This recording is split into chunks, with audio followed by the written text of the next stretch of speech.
भागवत महात्म्यर प्रथम अध्याय कथा आम टे प्रथमे श्रवण करवा।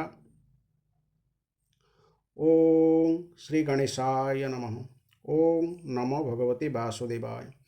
कृष्णं नारायणं वंदे, कृष्णं वंदे व्रजप्रियं, कृष्णं दैप्यायनं वंदे, कृष्णं वंदे पृथासुतम्। ଯେଉଁ ପ୍ରଭୁଙ୍କ ଚରଣ କମଳ ଦିବ୍ୟ ମକରନ୍ଦ ପରମହଂସ ମହାତ୍ମା ମାନଙ୍କ ଦ୍ୱାରା ଆସ୍ୱାଦିତ ଭକ୍ତଜନଙ୍କ ମନରେ ନିବାସ କରୁଥିବା ସେହି ଭଗବାନ ଶ୍ରୀରାମଙ୍କୁ ମୋର ନମସ୍କାର। ଯାହାଙ୍କ ମୁଖରେ ସରସ୍ୱତୀ, ବକ୍ଷସ୍ଥଳରେ ଲକ୍ଷ୍ମୀ ଏବଂ ହୃଦୟରେ ଜ୍ଞାନ ବିରାଜମାନ ସେହି ନୃସିଂହ ଭଗବାନଙ୍କୁ ମୁଁ ବନ୍ଦନା କରୁଛି। ବିଶ୍ୱର ସର୍ଗ ବିସର୍ଗ ଆଦି ନବଲକ୍ଷଣ ଯଥା ସର୍ଗ ବିସର୍ଗ ସ୍ଥାନ ପୋଷଣ ଉତି ମନନ୍ତର ଈଶାନୁ କଥା ନିରୋଧ ଓ ମୁକ୍ତି ଦ୍ୱାରା ଲକ୍ଷିତ ସମଗ୍ର ଜଗତର ପରମ ଆଶ୍ରୟ ତଥା ବିଶ୍ୱର ଅନ୍ଧକାର ବିନାଶକାରୀ ପରମ ତେଜମୟ ଶ୍ରୀକୃଷ୍ଣଙ୍କର ସାକ୍ଷାତ ସ୍ୱରୂପ ଶ୍ରୀମଦ୍ ଭାଗବତକୁ ଆମ୍ଭେମାନେ ନମସ୍କାର କରୁଛୁ। ସର୍ବସିଦ୍ଧି ପ୍ରଦାୟକ ପରସ୍ପର ଏକାତ୍ମ ରୂପ ଏବଂ ପରସ୍ପରରେ ସ୍ତୁତିରେ ପ୍ରସନ୍ନ ହେଉଥିବା ମାଧବ ଲକ୍ଷ୍ମୀପତି ବିଷ୍ଣୁ ଓ ଉମାଧବଙ୍କୁ ବା ଉମାପତି ଶିବକୁ ଆମ୍ଭେ ବନ୍ଦନା କରୁଛୁ। ଯାହାଙ୍କର କୃପା ମୁକକୁ ବାଗ୍ମୀ କରିଦେଇପାରେ, ପଙ୍ଗୁକୁ ଗିରି ଲଙ୍ଘନ କରାଇ ଦେଇପାରେ, ସେହି ପରମାନନ୍ଦ ମାଧବଙ୍କୁ ମୁଁ ବନ୍ଦନା କରୁଛି। ଯାହାଙ୍କ ବ୍ରହ୍ମା ବରୁଣ ଇନ୍ଦ୍ର ରୁଦ୍ର ମରୁତ ପ୍ରଭୃତି ଦିବ୍ୟ ସ୍ତୋତ୍ର ଦ୍ୱାରା ସ୍ତୁତି କରନ୍ତି, ଯାହାଙ୍କ ମହିମା ସାମବେଦ ଗାୟନକାରୀମାନେ ପଦକ୍ରମ ଅନୁସାରେ ବେଦ ଉପନିଷଦ ପ୍ରଭୃତି ଦ୍ୱାରା ଗାନ କରନ୍ତି, ଧ୍ୟାନ ଅଭିଭୂତ ମନ ମଧ୍ୟରେ ଯୋଗୀମାନେ ଯାହାଙ୍କୁ ଦର୍ଶନ କରନ୍ତି ଏବଂ ଦେବ ଦାନବଗଣ ଯାହାଙ୍କର ଅନ୍ତ ପାଇପାରନ୍ତି ନାହିଁ, ସେହି ଦେବକୁ ମୁଁ ନମସ୍କାର କରୁଛି। ଭଗବାନ ନାରାୟଣ, ନରୋତ୍ତମ ନର, ଦେବୀ ସରସ୍ୱତୀ ଓ ମହର୍ଷି ବ୍ୟାସଦେବଙ୍କୁ ନମସ୍କାର କରି ସଂସାର ଓ ଅନ୍ତଃକରଣର ନାନାବିଧ ବିକାର ଉପରେ ବିଜୟ ପ୍ରଦାନ କରାଉଥିବା ଏହି ଶ୍ରୀମଦ୍ ଭାଗବତ ମହାପୁରାଣକୁ ପାଠ ମୁଁ ଆରମ୍ଭ କରୁଛି। ପ୍ରଥମ ଅଧ୍ୟାୟ ଦେବର୍ଷି ନାରଦଙ୍କର ଭକ୍ତି ଦେବୀଙ୍କ ସହିତ ସାକ୍ଷାତ କଥା ଆମେ ପ୍ରଥମଟି ଶୁଣିବା। ଯେ ଜଗତର ଉତ୍ପତ୍ତି ସ୍ଥିତି ଓ ବିନାଶର ହେତୁ ତଥା ଯେ ଆଧ୍ୟାତ୍ମିକ ଆଧିଦୈବିକ ଓ ଆଧିଭୌତିକ ନାମକ ତ୍ରିବିଧ ତାପ ବିନାଶ କରନ୍ତି, ସେହି ସଚିଦାନନ୍ଦ ସ୍ୱରୂପ ଭଗବାନ ଶ୍ରୀକୃଷ୍ଣଙ୍କୁ ମୁଁ ନମସ୍କାର କରୁଛି। ଶ୍ରୀ ଶୁକଦେବଙ୍କର ସର୍ବତ୍ର ବ୍ରହ୍ମ ଅନୁଭବ ସ୍ୱତଃ ସିଦ୍ଧ ଥିଲା, ତେଣୁ ତାଙ୍କ ନିମନ୍ତେ ଲୌକିକ କ୍ରିୟା କିମ୍ବା ବୈଦିକ କର୍ମ ଅନୁଷ୍ଠାନ ବା ଉପନୟ ସଂସ୍କାରର କୌଣସି ଆବଶ୍ୟକତା ନଥିଲା। ସେ କୃତକୃତ୍ୟ ହୋଇ ସାରିଥିଲେ। ଏପରି ଉଚ୍ଚ ସ୍ଥିତି ହେତୁ ସେ ଅନାସକ୍ତ ହୋଇ ଗୃହ ପରିତ୍ୟାଗ କରି ଏକାକୀ ଦ୍ରୁତଗତିରେ ପଳାଉଥିବା ବେଳେ ପିତା ବ୍ୟାସଦେବ ବିରହ କାତର ହୋଇ ତାଙ୍କୁ ବାପା ବାପା ବୋଲି ଡାକ ପକାଇଲେ। ଶୁକଦେବ ତ ବ୍ରହ୍ମଭୂତ ହୋଇ ଚରାଚର ସମସ୍ତ ବସ୍ତୁରେ ତନ୍ମୟ ହୋଇଯାଇଥିଲେ, ତେଣୁ ତାଙ୍କ ପକ୍ଷରୁ ବୃକ୍ଷମାନେ ଉତ୍ତର ଦେଇଦେଲେ। ସେହି ସର୍ବଭୂତ ହୃଦୟ ସ୍ୱରୂପ ଶ୍ରୀ ଶୁକଦେବଙ୍କୁ ମୁଁ ବନ୍ଦନା କରୁଛି। ମୁନିବର ସନକ ଭାଗବତ କଥାମୃତ ଆସ୍ୱାଦନ କରିବାର ବଡ଼ କୁଶଳ ଥିଲେ, ତେଣୁ ନୈମିଷାରଣ୍ୟ କ୍ଷେତ୍ରରେ ବିରାଜମାନ ହୋଇଥିବା ମହାମତି ସୂତଙ୍କୁ ନମସ୍କାର କରି ସେ କହିଲେ। ସନକ କହିଲେ, ହେ ସୂତ ମହାଭାଗ, ଆପଣଙ୍କ ଜ୍ଞାନ ତ ହେଉଛି ଅଜ୍ଞାନ ଅନ୍ଧକାରକୁ ନଷ୍ଟ କରିଦେବା ନିମନ୍ତେ କୋଟିଏ ସୂର୍ଯ୍ୟଙ୍କ ସମାନ। ଦୟାକରି ମୋର କର୍ଣ୍ଣ ନିମନ୍ତେ ଅମୃତ ପରି ମଧୁର ହୋଇଥିବା କିଛି ସାରଗର୍ଭକ କଥା କୁହନ୍ତୁ। ମହାଭାଗ, ଭକ୍ତି ଜ୍ଞାନ ଓ ବୈରାଗ୍ୟରୁ ଯେଉଁ ମହାନ ବିବେକ ମିଳେ, ତାହା କିପରି ବୃଦ୍ଧି ହୁଏ ଏବଂ ମାୟା ମୋହର କବଳରୁ ବୈଷ୍ଣବମାନେ କିପରି ମୁକ୍ତ ହୁଅନ୍ତି। ଏହି ଘୋର କଳିକାଳରେ ତ ଜୀବମାନେ ପ୍ରାୟ ଆସୁରୀ ସ୍ୱଭାବର ହୋଇଗଲେଣି। ବିଭିନ୍ନ କ୍ଲେଶରେ ଆକ୍ରାନ୍ତ ହୋଇ ଯାଇଥିବା ଏହି ଜୀବମାନଙ୍କୁ ବା ବିଶୁଦ୍ଧ କରିବାର ବା ଦୈବୀ ଶକ୍ତି ସମ୍ପନ୍ନ କରିବାର ସର୍ବଶ୍ରେଷ୍ଠ ଉପାୟ କ'ଣ? ହେ ସୂତ ମହାଭାଗ, ମୋତେ ଏପରି କିଛି ଶାଶ୍ୱତ ସାଧନା କହିଦିଅନ୍ତୁ, ଯାହାକି ସର୍ବାଧିକ କଲ୍ୟାଣକାରୀ ତଥା ପବିତ୍ରକାରୀ ସାଧନାଠାରୁ ମଧ୍ୟ ଅଧିକ ପବିତ୍ରକାରୀ ହୋଇଥିବ ଏବଂ ଭଗବାନ ଶ୍ରୀକୃଷ୍ଣଙ୍କୁ ପ୍ରାପ୍ତ କରାଇ ଦେଉଥିବ। ଚିନ୍ତାମଣି ତ କେବଳ ଲୌକିକ ସୁଖ ପ୍ରଦାନ କରିପାରେ ଏବଂ କଳ୍ପବୃକ୍ଷ ତ ଅତି ବେଶୀ ହେଲେ ସ୍ୱର୍ଗୀୟ ସମ୍ପତ୍ତି ଦେଇପାରେ, କିନ୍ତୁ ଗୁରୁଦେବ ପ୍ରସନ୍ନ ହୋଇଗଲେ ଯୋଗୀଜନଙ୍କ ପକ୍ଷରେ ମଧ୍ୟ ଯାହା ଦୁର୍ଲଭ ଭଗବାନଙ୍କର ସେହି ନିତ୍ୟ ବୈକୁଣ୍ଠ ଧାମ ମଧ୍ୟ ଦେଇଦିଅନ୍ତି। ଶ୍ରୀ ସୂତ କହିଲେ, ହେ ସନକ, ଆପଣଙ୍କ ହୃଦୟରେ ଭଗବତ ପ୍ରେମ ରହିଛି, ତେଣୁ ମୁଁ ବହୁତ ଭାବିଚିନ୍ତି ଆପଣଙ୍କୁ ସକଳ ସିଦ୍ଧାନ୍ତର ସାର କଥା କହୁଛି। ଏହା ଜନ୍ମ ମୃତ୍ୟୁର ଭୟ ଦୂର କରିଦିଏ। ଯେଉଁ ଉପାୟରେ ଭକ୍ତିର ପ୍ରଭାବ ବୃଦ୍ଧି ପାଏ ଏବଂ ଭଗବାନ ଶ୍ରୀକୃଷ୍ଣ ପ୍ରସନ୍ନ ହୁଅନ୍ତି, ମୁଁ ଆପଣଙ୍କୁ ସେହି ଉପାୟ କହିଦେବି। ଆପଣ ସାବଧାନ ହୋଇ ଶୁଣନ୍ତୁ। କଳିଯୁଗରେ କାଳ ରୂପୀ ସର୍ପ କବଳରେ ପଡ଼ିଯିବାର ଯେଉଁ ଭୟ ରହିଥାଏ ସେହି ଭୟକୁ ସମ୍ପୂର୍ଣ୍ଣ ରୂପେ ନାଶ କରିଦେବା ନିମନ୍ତେ ଶ୍ରୀ ଶୁକଦେବ ଶ୍ରୀମଦ୍ ଭାଗବତ ଶାସ୍ତ୍ର ପ୍ରବଚନ କରିଥିଲେ। ମନକୁ ଶୁଦ୍ଧ କରିବା ନିମିତ୍ତ ଶ୍ରୀମଦ୍ ଭାଗବତ ଶାସ୍ତ୍ର ଶ୍ରବଣ ପଠନଠାରୁ ଶ୍ରେଷ୍ଠତର ହୋଇ ଅନ୍ୟ କୌଣସି ଉପାୟ ନାହିଁ। ମନୁଷ୍ୟର ଜନ୍ମ ଜନ୍ମାନ୍ତରର ପୁଣ୍ୟ ଉଦୟ ହେଲେ ହିଁ ଶ୍ରୀମଦ୍ ଭାଗବତ ଶାସ୍ତ୍ର ଶ୍ରବଣର ସୁଯୋଗ ମିଳିଥାଏ। ଶ୍ରୀ ଶୁକଦେବ ଯେତେବେଳେ ରାଜା ପରୀକ୍ଷିତଙ୍କୁ ଭାଗବତ କଥା ଶୁଣାଇବାକୁ ସଭାରେ ବିରାଜମାନ ହେଲେ ସେତେବେଳେ ହାତରେ ଅମୃତ କଳସ ଧରି ଦେବତାମାନେ ସେଠାକୁ ଚାଲି ଆସିଲେ। ଦେବତାମାନେ ତ ସେମାନଙ୍କର କାର୍ଯ୍ୟ ସାଧନ କରିବାରେ ଅତ୍ୟନ୍ତ ନିପୁଣ, ତେଣୁ ଏହି କ୍ଷେତ୍ରରେ ବି ସବୁ ଦେବତା ଆସି ଶୁକଦେବଙ୍କୁ ନମସ୍କାର କରି କହିଲେ, ଆପଣ ଏହି ଅମୃତ ଗ୍ରହଣ କରି ଆମକୁ ଭାଗବତ କଥାମୃତ ପ୍ରଦାନ କରନ୍ତୁ। ଆମ ଭିତରେ ଏପରି ଆଦାନ ପ୍ରଦାନ ହୋଇଗଲେ ରାଜା ପରୀକ୍ଷିତ ସ୍ୱର୍ଗର ଅମୃତ ପାନ କରି ଅମର ହୋଇଯିବେ ଏବଂ ଆମ୍ଭେମାନେ ଶ୍ରୀମଦ୍ ଭାଗବତ କଥାମୃତ ପାନ କରିପାରିବୁ। ଶୁକଦେବ ଭାବିଲେ, କାଚ କେଉଁଠି ଓ ମହାମୂଲ୍ୟ ମଣି କେଉଁଠି, ଠିକ୍ ସେହିପରି ଅମୃତ କେଉଁଠି ଓ ଶ୍ରୀମଦ୍ ଭାଗବତ କଥାମୃତ କେଉଁଠି। ଏପରି ବିଚାର କରି ଶ୍ରୀ ଶୁକଦେବ ଦେବତାମାନଙ୍କର ପ୍ରସ୍ତାବକୁ ହସରେ ଉଡ଼ାଇ ଦେଲେ। ଦେବତାମାନଙ୍କଠାରେ ଭକ୍ତି ନାହିଁ ଜାଣି ସେ ସେମାନଙ୍କୁ ଭାଗବତ କଥାମୃତ ଦେଲେ ନାହିଁ। ଏଥିରୁ ସ୍ପଷ୍ଟ ହୋଇଯାଏ ଯେ ଶ୍ରୀମଦ୍ ଭାଗବତ କଥାମୃତ ଦେବତାମାନଙ୍କ ପକ୍ଷରେ ମଧ୍ୟ ଦୁର୍ଲଭ। ପୂର୍ବକାଳରେ ଶ୍ରୀମଦ୍ ଭାଗବତ କଥାମୃତ ଶ୍ରବଣ ମାତ୍ରକେ ରାଜା ପରୀକ୍ଷିତଙ୍କର ମୁକ୍ତି ହୋଇଗଲା। ସ୍ୱୟଂ ବ୍ରହ୍ମା ମଧ୍ୟ ଅତ୍ୟନ୍ତ ଆଶ୍ଚର୍ଯ୍ୟ ହୋଇଯାଇଥିଲେ। ଏହାର କାରଣ ଜାଣିବା ନିମନ୍ତେ ସେ ସତ୍ୟଲୋକରେ ବସି ତରାଜୁ ଧରି ସବୁ ସାଧନା ତୌଲ କଲେ। ତୌଲ କରି ଦେଖିଲେ ଯେ ସବୁ ସାଧନଠାରୁ ଶ୍ରୀମଦ୍ ଭାଗବତ ଶ୍ରବଣ ପଠନର ମହତ୍ତ୍ୱ ହିଁ ବେଶୀ। ତାହା ଦେଖି ସେଠାରେ ଉପସ୍ଥିତ ଥିବା ସମସ୍ତ ମୁନି ଋଷି ବିସ୍ମିତ ହୋଇଗଲେ। ଶେଷରେ ସେମାନେ ଏହି ନିର୍ଣ୍ଣୟରେ ପହଞ୍ଚିଲେ ଯେ କଳିଯୁଗରେ ଭାଗବତ ଶାସ୍ତ୍ର ହିଁ ହେଉଛି ଭଗବତ ସ୍ୱରୂପ ଏବଂ ଭଗବତ ଶ୍ରବଣ ପଠନ ହିଁ ତତ୍କାଳ ମୋକ୍ଷ ପ୍ରଦାନ କରିଥାଏ। ଏପରି ଭାବରେ ସେମାନେ ଭାଗବତର ମହତ୍ତ୍ୱ ସ୍ୱୀକାର କଲେ। ସେମାନେ ଜାଣିଗଲେ ଯେ ସପ୍ତାହ ବିଧିରେ ଶ୍ରବଣ କଲେ ଏହା ନିଶ୍ଚିତ ରୂପେ ଭକ୍ତି ପ୍ରଦାନ କରେ। ପୂର୍ବ କାଳରେ ଦୟାଳୁ ସନକ ଆଦି ଋଷିଗଣ ଦେବର୍ଷି ନାରଦଙ୍କୁ ଏହା କହିଥିଲେ। ତା ପୂର୍ବରୁ ନାରଦ ବ୍ରହ୍ମାଙ୍କ ମୁଖରୁ ଏହା ଶ୍ରବଣ କରି ସାରିଥିଲେ ମଧ୍ୟ ସନକ ଆଦି ଋଷି ହିଁ ତାଙ୍କୁ ସପ୍ତାହ ଶ୍ରବଣ ବିଧି ବୁଝାଇ ଦେଇଥିଲେ। ସନକ ପଚାରିଲେ, ନାରଦ ତ ସାଂସାରିକ ପ୍ରପଞ୍ଚରୁ ମୁକ୍ତ, ସେ ତ ସର୍ବଦା ସ୍ୱଚ୍ଛନ୍ଦରେ ବିଚରଣ କରୁଥାନ୍ତି।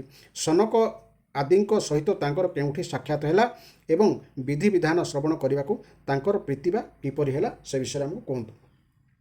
ଶ୍ରୀ ସୁତ କହିଲେ, ଶ୍ରୀ ଶୁକଦେବ ମୋତେ ନିଜର ଅନନ୍ୟ ଶିଷ୍ୟ ବୋଲି ଜାଣି ସେହି ଭକ୍ତିପୂର୍ଣ୍ଣ ଗାଥା ଏକାନ୍ତରେ ଶୁଣାଇଥିଲେ। ମୁଁ ବର୍ତ୍ତମାନ ଆପଣଙ୍କୁ ତାହା ହିଁ କହୁଛି ଶୁଣନ୍ତୁ। ଦିନକର ଘଟଣା। ସନକ ଆଦି 4 ମହର୍ଷି ସତ୍ସଙ୍ଗ ନିମନ୍ତେ ବିଶାଳପୁରୀ ବା ବଦ୍ରିକାଶ୍ରମ ଆସିଥାନ୍ତି। ସେଠାରେ ସେମାନଙ୍କ ନାରଦଙ୍କ ସହିତ ସାକ୍ଷାତ ହୋଇଗଲା।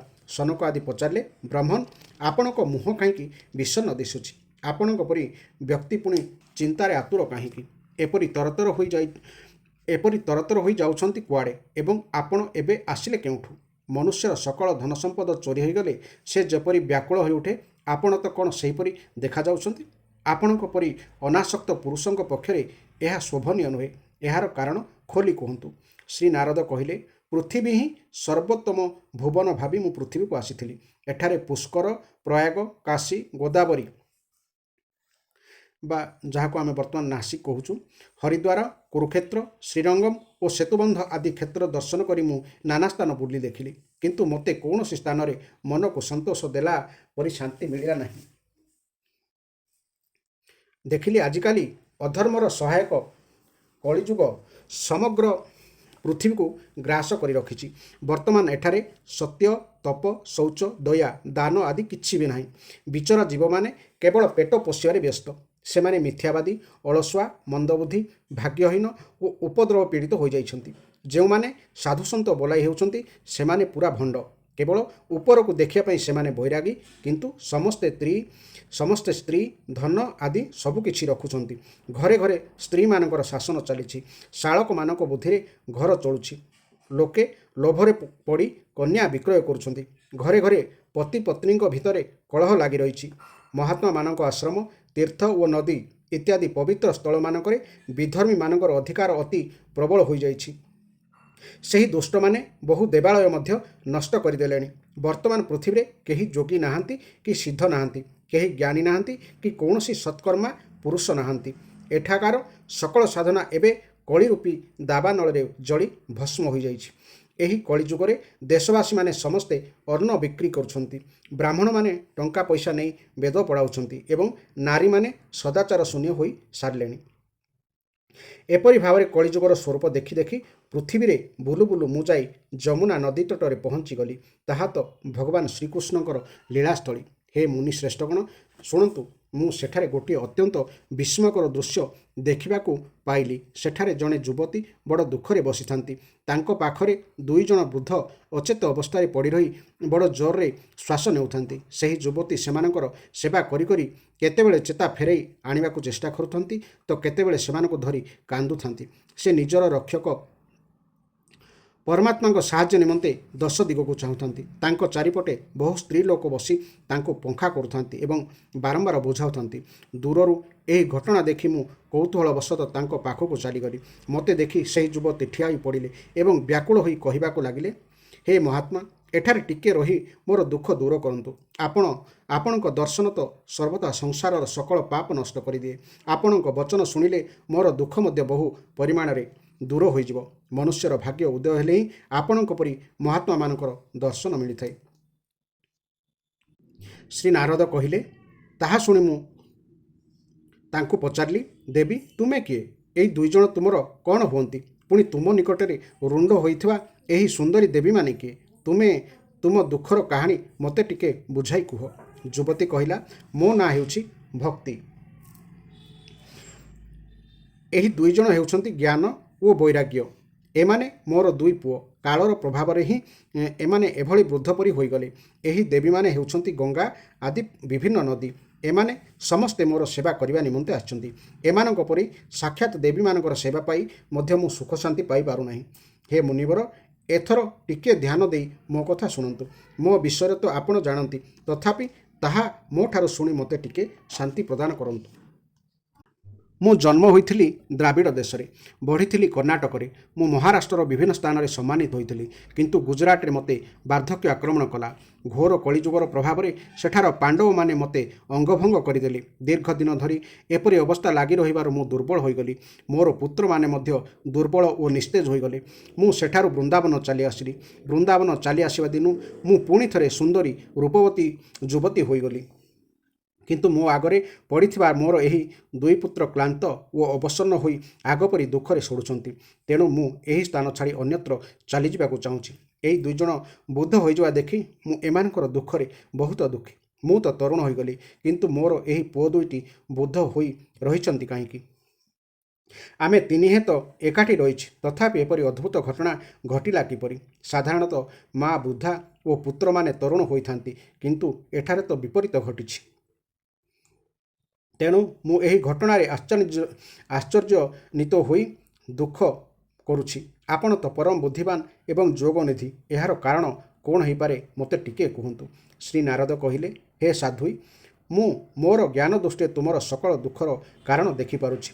ତୁମେ ଦୁଃଖ କରିବା ଉଚିତ ନୁହେଁ। ଶ୍ରୀହରି ତୁମର କଲ୍ୟାଣ କରିବେ। ଶ୍ରୀ ସୂତ କହିଚାଲିଲେ, ମୁନିବର, ନାରଦ କ୍ଷଣକ ଭିତରେ ରହି ଯୁବତୀଙ୍କ ଦୁଃଖର କାରଣ ଜାଣିପାରିଲେ। ଶ୍ରୀ ନାରଦ କହିଲେ, ହେ ଦେବୀ, ମନ ଦେଇ ଶୁଣ। ଏହି ସମୟଟା ହେଉଛି ଘୋର କଳିଯୁଗ।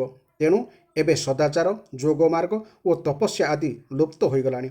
ଲୋକେ ଶଠତା ଓ ଦୁଷ୍କର୍ମରେ ଲିପ୍ତ ରହି ଅଘାସୁର ପାଲଟିଗଲେଣି। ସଂସାରରେ ଯେଉଁଆଡ଼େ ଚାହିଁବ ସବୁଠି ପ୍ରାୟ ସତ୍ପୁରୁଷମାନେ ଦୁଃଖ ପାଉଛନ୍ତି ଏବଂ ଦୁଷ୍ଟମାନେ ସୁଖ ଭୋଗ କରୁଛନ୍ତି। ଏପରି ଅବସ୍ଥାରେ ଯେଉଁ ବୁଦ୍ଧିମାନ ଲୋକେ ଧୈର୍ଯ୍ୟ ଧରି ରହିପାରିବେ, ଜାଣ ସେହିମାନେ ହିଁ ଜ୍ଞାନୀ ଓ ପଣ୍ଡିତ। ଶେଷଦେବଙ୍କ ନିମନ୍ତେ ପୃଥିବୀ ପ୍ରତିବର୍ଷ କ୍ରମଶଃ ଅଧିକରୁ ଅଧିକ ଭାର ସ୍ୱରୂପ ହୋଇଯାଉଛି। ବର୍ତ୍ତମାନ ଏହା ଆଉ ସ୍ପର୍ଶର ଯୋଗ୍ୟ ବୋଲି କ'ଣ କହିବା, ଦର୍ଶନ କରିବାର ଯୋଗ୍ୟ ମଧ୍ୟ ହୋଇ ରହିନାହିଁ। ଏଠାରେ କୌଣସି ମଙ୍ଗଳ ଆଉ ଦେଖାଯାଉନାହିଁ। ବର୍ତ୍ତମାନ କେହି ତୁମକୁ ତୁମ ପୁତ୍ରମାନଙ୍କ ସହିତ ଆଉ ଦେଖା କରିବାକୁ ମଧ୍ୟ ପାଉନାହାନ୍ତି। ଅର୍ଥାତ୍ ଜ୍ଞାନ ବୈରାଗ୍ୟ ମିଶ୍ରା ଭକ୍ତି ଆଉ ଦେଖିବାକୁ ମିଳୁନାହିଁ।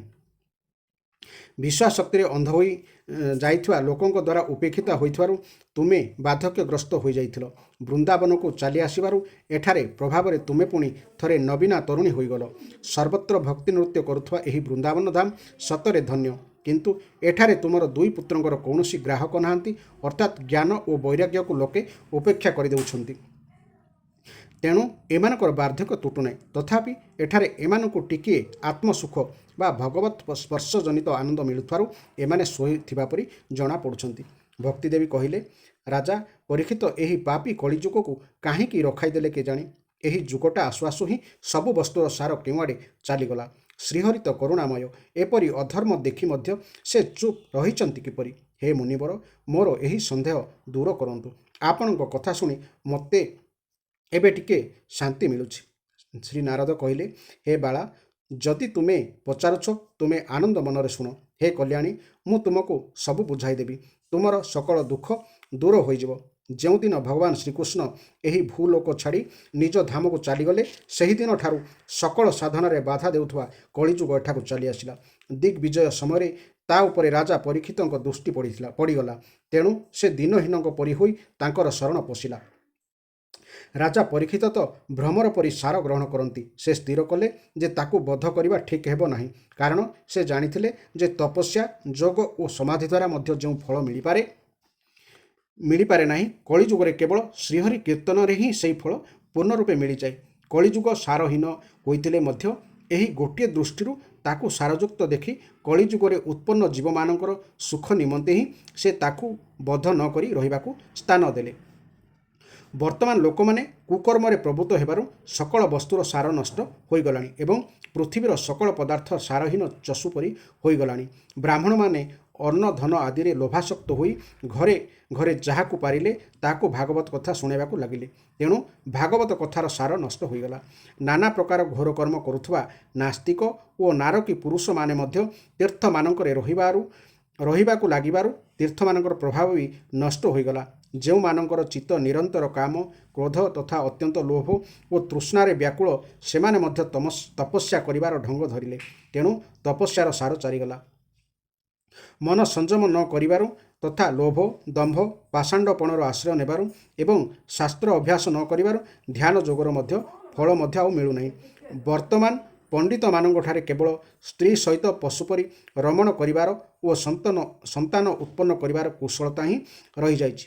ମୁକ୍ତି ସାଧନାରେ ସେମାନେ ସର୍ବଦା ଅକୁଶଳ ହୋଇଗଲେଣି। ସମ୍ପ୍ରଦାୟ ଅନୁସାରେ ମିଳିଥିବା ବିଷ୍ଣୁ ଭକ୍ତି ମଧ୍ୟ କୌଣସିଠାରେ ଦେଖିବାକୁ ମିଳୁନାହିଁ। ଏପରି ଭାବରେ ସକଳ ବସ୍ତୁର ସାର ଲୁପ୍ତ ହୋଇଯାଇଛି। ଏସବୁ ହେଉଛି ଏହି ଯୁଗର ପ୍ରଭାବ। ଏଥିରେ କାହାରି ଦୋଷ ନାହିଁ। ତେଣୁ ପୁଣ୍ଡରୀକାକ୍ଷ ଭଗବାନ ଅତି ନିକଟରେ ରହି ମଧ୍ୟ ଏସବୁ ସହିଯାଉଛନ୍ତି। ଶ୍ରୀ ସୂତ କହି ଚାଲିଲେ, ହେ ସନୌକ, ଦେବର୍ଷି ନାରଦଙ୍କର ଏହି ବଚନ ଶୁଣି ଭକ୍ତିଦେବଙ୍କୁ ବଡ଼ ଆଶ୍ଚର୍ଯ୍ୟ ଲାଗିଲା। ତେଣୁ ସେ କ'ଣ କହିଲେ ଶୁଣନ୍ତୁ। ଭକ୍ତିଦେବୀ କହିଲେ, ହେ ଦେବର୍ଷି, ଆପଣ ଧନ୍ୟ। ମୋର ବିଶେଷ ସୌଭାଗ୍ୟ ଥିବାରୁ ଏଠାକୁ ଆପଣଙ୍କର ଆଗମନ ହେଲା। ସଂସାରରେ ସନ୍ଥଜନଙ୍କର ଦର୍ଶନ ହିଁ ସମସ୍ତ ସିଦ୍ଧିର କାରଣ। ଆପଣଙ୍କର ଥରକର ଉପଦେଶ ପାଳନ କରି କୟାଧୁ କୁମାର ପ୍ରହ୍ଲାଦ ମାୟାକୁ ଜୟ କରି ପାରିଥିଲେ ଏବଂ ଆପଣଙ୍କ କୃପାରୁ ହିଁ ଧ୍ରୁବପଦ ପାଇଥିଲେ। ଆପଣ ହେଉଛନ୍ତି ସର୍ବମଙ୍ଗଳମୟ ଏବଂ ସାକ୍ଷାତ ବ୍ରହ୍ମାଙ୍କର ପୁତ୍ର। ମୁଁ ଆପଣଙ୍କୁ ନମସ୍କାର କରୁଛି। ଏହି ଥିଲା ଶ୍ରୀମଦ୍ ଭାଗବତ ମହାତ୍ମ୍ୟର ପ୍ରଥମ ଅଧ୍ୟାୟ। ଆପଣମାନେ ଏହାକୁ ଶୁଣନ୍ତୁ ଏବଂ ଧାରାବାହିକ ଭାବେ ଶୁଣନ୍ତୁ ଏବଂ ଚ୍ୟାନେଲଟିକୁ ସବସ୍କ୍ରାଇବ୍ କରନ୍ତୁ। ଜୟ ଜଗନ୍ନାଥ, ଜୟ ଜଗନ୍ନାଥ, ଜୟ ଜଗନ୍ନାଥ।